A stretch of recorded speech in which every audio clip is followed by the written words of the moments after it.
ದಾಯಾದಿಗಳೇ. ಸಾಹೇಬರೇ, ತಾವು ಬಂದ ವಿಷಯ ಆಯೋಗರಿಗೆ ತಿಳಿಸಿ. ನಾವು ಇಲ್ಲಿಗೆ ಬಂದದ್ದು ಎರಡು ವಿಷಯವನ್ನು ಡಿಸೈಡ್ ಮಾಡಿಕೊಳ್ಳಲು. ಯಾವ ವಿಷಯ? ನೀವು ಕಂಪನಿಯ ಒಪ್ಪಂದದ ಪ್ರಕಾರ ಕಪ್ಪವನ್ನು ಕೊಡುತ್ತಿಲ್ಲ, ಏಕೆ? ಕಪ್ಪ ನಿಮಗೇಕೆ ಕೊಡಬೇಕು ಕಪ್ಪ? ನೀವೇನು ನಮ್ಮ ಒಡ ಹುಟ್ಟಿದವರೇ, ಬಂಧು ಬಳಗದವರೇ? ಇಲ್ಲ ದಾಯಾದಿಗಳೇ, ನಿಮಗೇಕೆ ಕೊಡಬೇಕು ಕಪ್ಪ? ಕಿತ್ತೂರು ನಿಮ್ಮಪ್ಪ ತಾತ ಮುತ್ತಂದಿರ ಆಸ್ತಿ ಅಲ್ಲ, ಕನ್ನಡಿಗರ ಆಸ್ತಿ. ಹೀಗಿರುವಾಗ ನಿಮಗೇಕೆ ಕೊಡಬೇಕು ಕಪ್ಪ?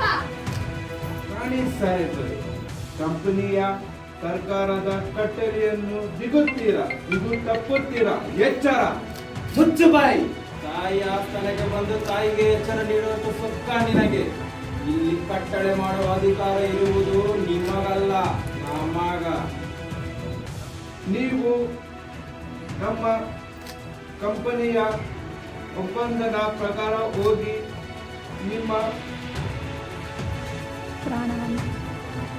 ಪ್ರಾಣಹಾನಿ ಮಾನಹಾನಿ ಆಗುವುದು ಖಂಡಿತ. ಹೇ, ಹೊರಟು ಹೋಗು, ನಿನಗೆ ಜೀವದಾನ ಮಾಡಿದ್ದೇನೆ. ಆಲ್ ರೈಟ್, ಇದರ ಪ್ರತಿಫಲ ನೀವು ಆದಷ್ಟು ಬೇಗ ಕಲಿತುಕೊಂಡಿರ್ತೀರಿ. ಹರ ಹರ ಮಹಾದೇವ್. ಹರ ಹರ ಮಹಾದೇವ್.